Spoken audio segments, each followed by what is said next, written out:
ဘာရဲ့ရှင်သန်မှုသူတို့ဘာတန်ဖိုးထားတဲ့အရာကိုဖျက်ဆီးမယ်ဆိုရင်ကိုယ့်ရဲ့ရှင်သန်မှုဟာလည်းပဲအကြောင်းတစ်မျိုးမျိုးကြောင့်တစ်ချိန်ချိန်မှာဖျက်ဆီးရလိမ့်မယ်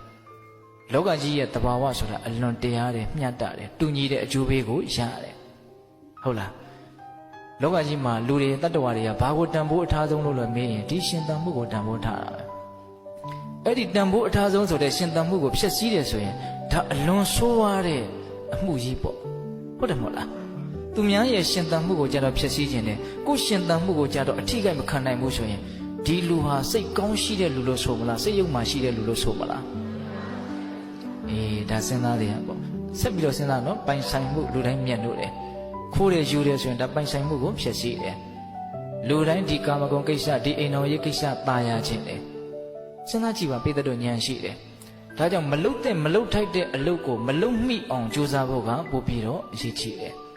လုတ်တဲ့လုတ်ထိုက်တဲ့အလုပ်ကိုပါလုတ်ဖြစ်အောင်ကြိုးစားအောင်မယ်ဆိုရင်တော့ဒါအတိုင်းထက်အလွန်ပေါ့နော်ဒါကြောင့်ပိဿပေါင်းတော်ကောင်းတို့အဲ့ဒီမြင့်မြတ်တဲ့သီလ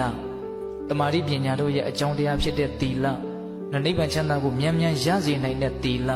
သူတော်ကောင်းတရားမှန်သမျှတို့ရဲ့တရားဖြစ်တဲ့သီလရဲ့ဂုဏ်ကျေးဇူးကိုပြောရင်တော့ကိုယ်နိုင်ဝယ်ရမရှိဘူးဟုတ်လားသီလတကယ်ရှိမယ်ဆိုလို့ရှိရင်